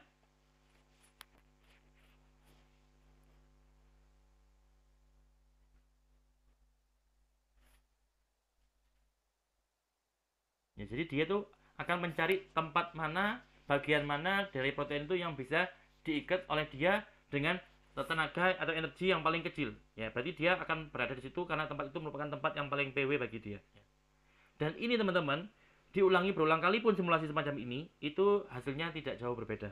Menandakan bahwa seluruh proses ini bisa dihitung secara matematis, menandakan bahwa ada pola yang menandakan lagi-lagi menandakan bahwa pola itu terjadi under control. Jadi ada pengontrolnya. Dalam konteks ini, hormon juga terlibat.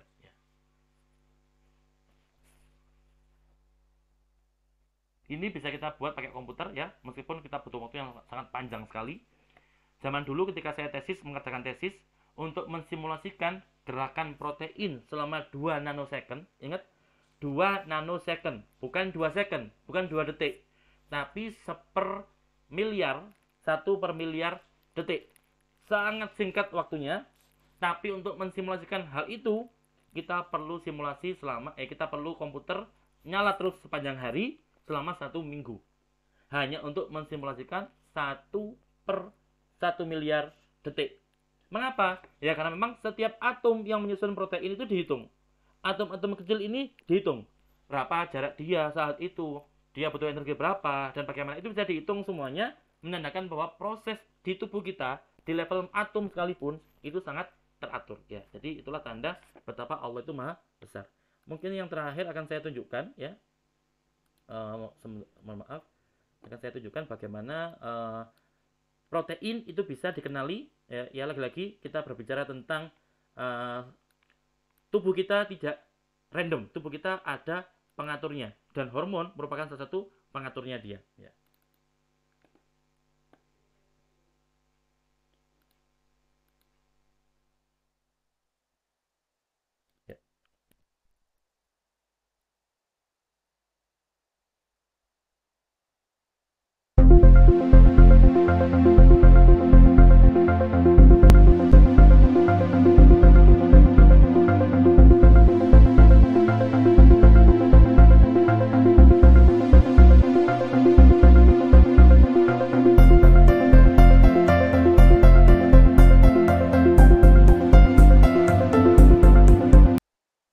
Melihat bahwa inilah protein dan ini adalah senyawa kimia atau obat ya. Obat itu senyawa kimia, sama protein pun juga senyawa kimia. Bedanya protein itu sangat besar sekali ukurannya, senyawa kimia itu seringkali kecil. Loh kok protein besar? Karena protein itu tersusun atas banyak asam amino, yang gampangannya satu asam amino itu ukurannya hampir sama dengan satu senyawa kimia. Ini cuma perbandingan kasar ya. Berarti kalau asam amino yang nyusun protein itu banyak sekali, bahkan ada yang sampai 1000, 2000, 3000 asam amino, bisa kita bayangkan betapa besarnya ukuran protein itu. Jadi lagi-lagi protein itu juga merupakan senyawa kimia tapi ukurannya besar, makanya disebut sebagai makromolekul. Kalau obat atau senyawa kimia yang mungkin senyawa kimia yang ada di ekstrak herbal tertentu atau ekstrak senyawa kimia yang obat, contohnya aspirin, itu merupakan senyawa kimia yang ukurannya kecil sehingga sering disebut sebagai small molecule. Protein makromolekul, DNA makromolekul, karbohidrat makromolekul, lipid lemak makromolekul. Tapi senyawa kimia ada yang merupakan small molecule. Ada hormon, misalkan hormon estrogen, itu small molecule. Ada juga hormon steroid, itu juga small molecule. Ada juga nanti neurotransmitter, itu small molecule. Ada apa lagi ya? Ada beberapa senyawa racun, itu juga small molecule. Tapi juga ada racun, misalkan racunnya ular yang biasanya kalau digigit itu bentuknya protein juga. Jadi berbeda-beda. Tapi intinya kalau protein, karena dia disusun atas beberapa asam amino sampai bahkan ribuan, maka dia merupakan molekul besar, maka termasuk kategori makromolekul. Dan seringkali obat yang kita konsumsi itu bisa berdampak, bisa berefek, bisa yang tadinya sakit jadi sembuh. Karena apa? Karena senyawa obat ini setelah kita konsumsi masuk ke tubuh kita, di dalam tubuh kita dia akan mencari dan mengikat protein targetnya dia. Ya, itu bisa dihitung teman-teman. Bisa disimulasikan. Dan berulang kali kita cari pun, kita simulasikan, hasilnya pun juga relatif tetap sama. Dia bisa ngikat di tempat yang relatif sama. Lagi-lagi secara matematis saja, tubuh kita sangat teratur. Meskipun lihat bentuknya. Apakah ini tampak teratur? Tidak. Tapi ketidakteraturan ini pada hakikatnya adalah keteraturan. Itulah salah satu tanda bahwa memang tidak ada yang lepas dari kontrol Allah di dunia ini.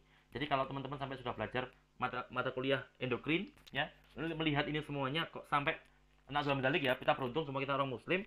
Tapi seringkali saya merasa heran kok ada orang yang belajar seperti ini tapi sampai dia tidak bertuhan. Itu yang naudzubillah min dzalik ya. Karena ya tadi bahwa ilmu itu kalau cuma pinter saja berbahaya, tapi kalau ilmu pinter atau bahkan tidak terlalu pinter tapi imannya kuat, maka insya Allah kita pun bisa hidup dengan selamat di dunia maksudnya akhirah.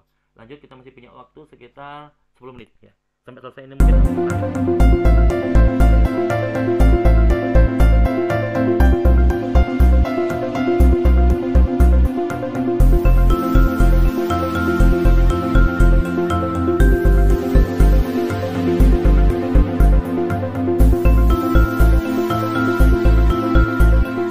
Melihat inilah asam amino yang ada di kita. Tubuh kita kurang lebih memiliki ada 21 jenis asam amino. Teman-teman bisa bayangkan ukuran ataupun berat molekul ataupun bentuk daripada asam amino tunggal itu relatif tidak jauh berbeda dengan senyawa kimia. Ya karena memang mereka senyawa kimia yang mereka memang ukurannya tidak jauh beda dengan senyawa kimia obat tadi. Hanya saja dia berinteraksi dengan yang lainnya, menyusun protein dalam jumlah yang sangat besar, sehingga protein itulah disebut sebagai makromolekul atau biomolekul yang berukuran sangat besar. Ya jadi bayangkan ya, jadi mengapa kok protein dianggap sebagai makromolekul? Ya karena memang dia disusun oleh banyak asam amino, bahkan sampai ada yang ribuan, jutaan. Tapi juga ada protein yang kecil, kayak tadi insulin, hormon insulin tadi hanya tersusun atas sekian puluhan asam amino. Tapi tetap dia merupakan protein yang kalau kita bandingkan dengan senyawa obat, ukurannya dia lebih besar. Jadi itu bisa kita bayangkan ya.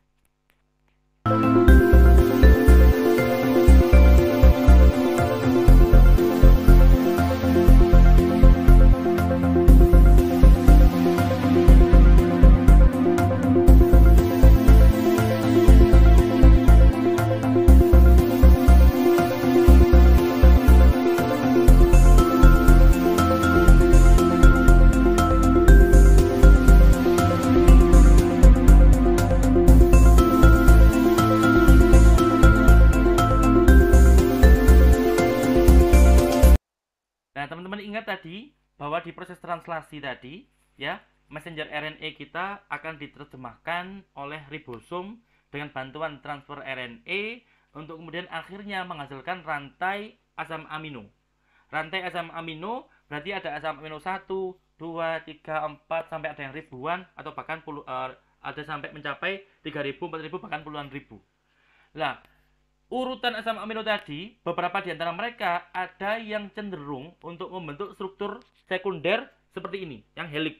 Ya, jadi helix itu berarti daerah ini terdiri atas banyak asam amino yang memang dia memiliki kecenderungan untuk membentuk struktur atau melipat, ya, melipat dengan pola semacam ini.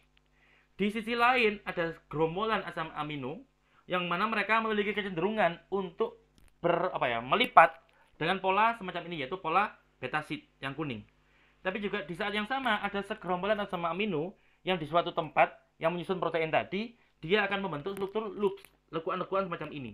Yang mana lekuan ini seringkali membuat protein itu bisa bergerak-bergerak. Ya. Jadi protein ini Kalau kita pakai komputer, kita simulasikan, itu bagian ini paling sulit ya. Karena bagian ini memang paling mudah bergerak. Jadi sulit untuk bisa disimulasikan. Tapi kalau bagian-bagian yang seperti ini relatif mudah ya. Jadi protein itu bentuknya 3 dimensi. Kok bisa, kenapa? Karena memang asam amino yang menyusun dia itu punya pola-pola. Punya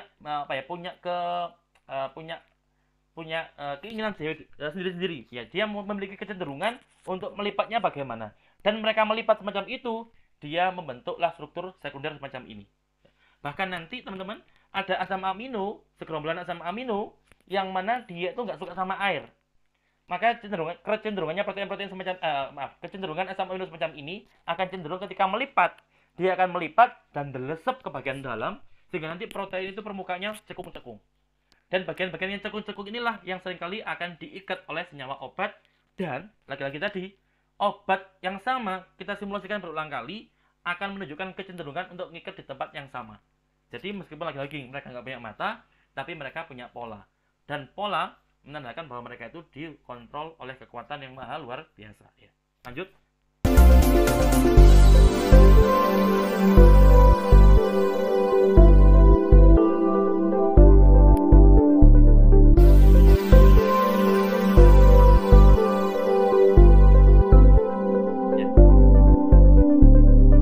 Teman-teman lihat bahwa di bagian protein-protein itu, teman-teman, permukaan protein itu nggak datar, nggak mulus begitu. Tapi bentuknya adalah seperti ini, ya, seperti seperti mungkin permukaan kulit wajah kita yang seringkali ada lubang-lubang kecilnya, ya. Tapi lebih seperti itu. Jadi ada lubang-lubang, yang mana lubang-lubang itu, kenapa kok ada cekungan-cekungan yang masuk dalam, ada yang sangat dalam sekali, ada yang tidak terlalu dalam, karena memang di bagian itu disusun atas asam amino yang sifatnya hidrofobik, yang dia tuh nggak mau bertemu dengan air. Kita tahu sekitar tubuh kita didominasi oleh cairan tubuh. Di sel kita ada sitoplasma, cairan tubuh. Maka asam amino yang ada di daerah seperti ini itu seringkali hidrofobik sifatnya, atau benci dengan air, atau tidak suka dengan air, ya. Atau kalau ada air dia menghindar, ya. Sehingga terbentuklah cekungan-cekungan seperti ini. Jadi cekungan itu dibentuk oleh asam amino dalam rangka untuk menghindari molekul-molekul air yang ada di sekitar protein ini. Karena protein ini kan tenggelam atau terlarut di dalam sitoplasma contohnya, ya. Jadi dia harus menjauhi air dengan cara apa? Dengan cara dia melipat masuk ke bagian dalam untuk menghindari terkena oleh cairan, ya. Sebaliknya yang bagian yang keluar-keluar ini, ya, yang menjorok-jorok keluar, maka itu disusun atas asam amino yang sifatnya hidrofilik atau menyukai air. Jadi dia akan cenderung keluar untuk bertemu dengan air supaya dia terkena air, namanya hidrofilik, ya. Dan luar biasanya senyawa-senyawa kimia atau senyawa obat pada khususnya itu seringkali mengincar bagian-bagian yang cekung-cekung ini, ya. Kayak ini tandanya. Bagian cekung itu seringkali menjadi target senyawa-senyawa obat, yang senyawa obat itu juga punya atom-atom yang sifatnya hidrofobik. Sama-sama takut dengan air, sama-sama nggak suka dengan air, maka senyawa kimia obat yang nggak suka dengan air akan masuk ke tubuh dan mengikat protein targetnya juga di tempat yang tidak suka dengan air. Terbentuklah nanti ada interaksi hidrofobik atau interaksi sesama penakut air, yang mana dengan itu terjadilah efek ya tadi, minum obat sembuh, minum obat sembuh, minum racun semakin parah sakitnya. Itu terjadinya karena ada reaksi semacam ini, ya. Jadi teman-teman lihat, ya, ada cekungan seperti ini, yang kalau cekungan itu memang menjadi target senyawa obat, ya, diulang-ulang berulang kali, itu obatnya mengikatnya di tempat yang sama, maka disebut sebagai binding site atau situs pengikatan atau lokasi pengikatan. Kalau yang mengikat obat namanya adalah drug binding site atau situs pengikatan molekul obat atau situs pengikatan senyawa obat. Dan hal ini disimulasikan pakai komputer berulang kali pun juga tidak jauh berbeda hasilnya. Lagi-lagi menandakan bahwa proses yang terjadi di level molekuler tubuh kita itu punya pola. Dan punya pola menandakan bahwa ada keserasian, ada keteraturan, tidak ada kerandoman, ya. Jadi luar biasanya Allah, molekul yang sekecil ini teman-teman itu pun punya pola tertentu yang bisa kita hitung secara rumus matematika menggunakan komputer. Nama metodenya adalah metode simulasi dinamika molekuler, ya. Nanti insya Allah saya tunjukkan.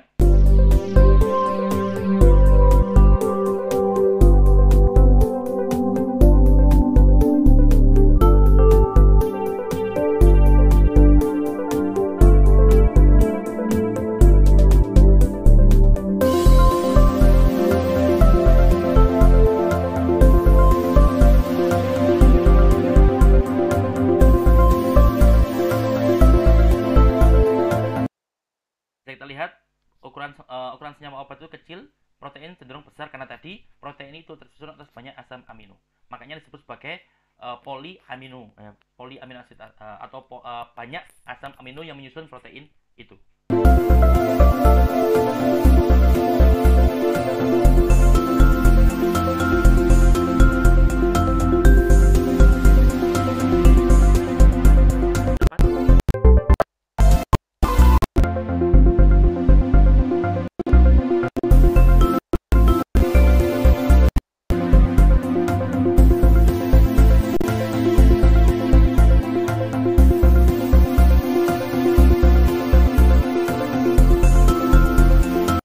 Teman-teman lihat senyawa kimia ini mengikat atau berinteraksi dengan protein targetnya dengan cara apa? Dengan cara membentuk interaksi dengan asam amino nomor 315. Berarti protein targetnya itu tersusun minimal oleh 315 asam amino. Ukurannya sangat besar sekali ya. Jadi itulah bedanya antara senyawa kimia yang kecil yang sering kita sebut sebagai small molekul dengan protein target yang seringkali merupakan molekul besar atau makro molekul.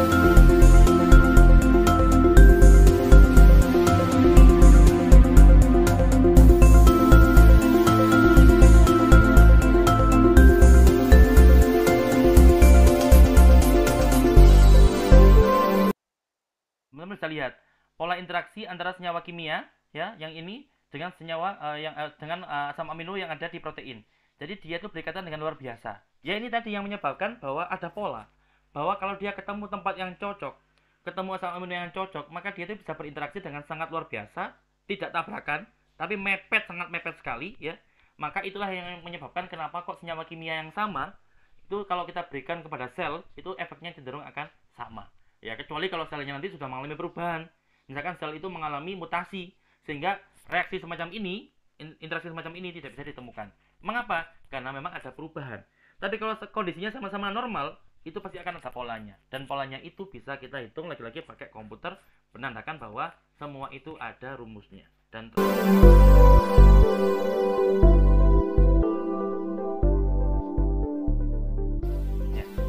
baik, ini merupakan materi terakhir kita karena sudah jam 4 lebih 20 ya, 25 lebih 5 menit. Mohon maaf atas kelebihannya. Insya Allah nanti akan saya unggah materinya. Insya Allah mohon maaf kalau saya terlambat karena saya usahakan untuk bisa kalau waktu luang baru saya bisa mengunggah.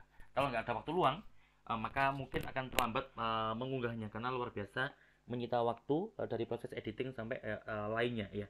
Jadi mohon dimaklumi untuk hal semacam itu. Tapi insya Allah saya usahakan untuk semuanya ke YouTube. Jadi teman-teman bisa belajar ketika teman-teman nanti memiliki waktu luang ya.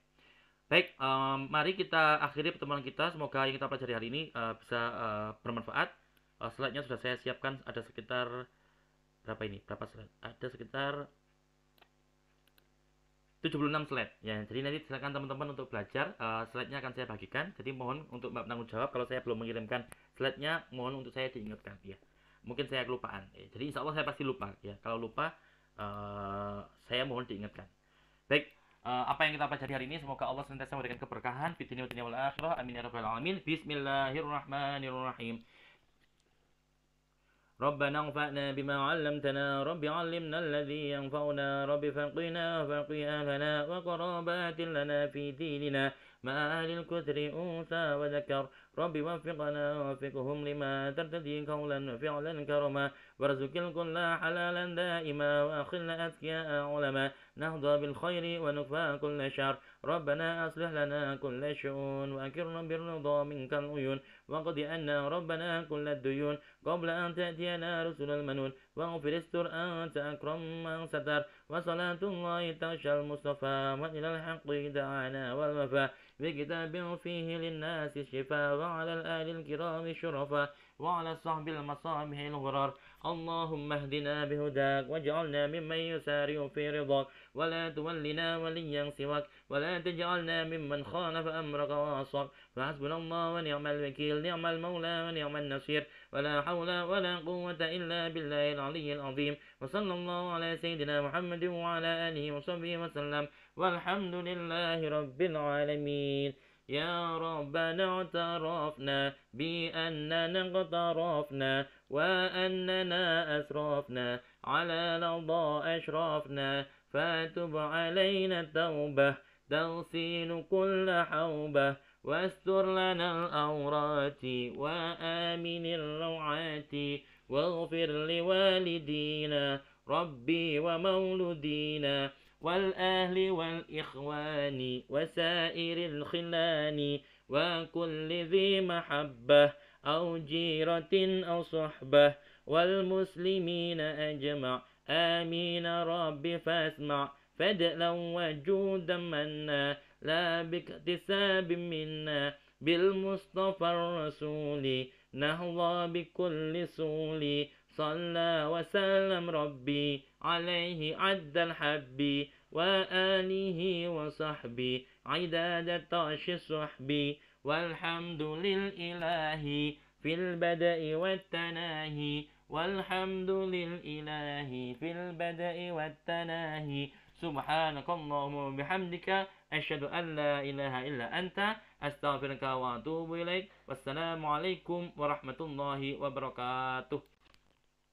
Waalaikumsalam warahmatullahi wabarakatuh. Waalaikumsalam warahmatullahi wabarakatuh.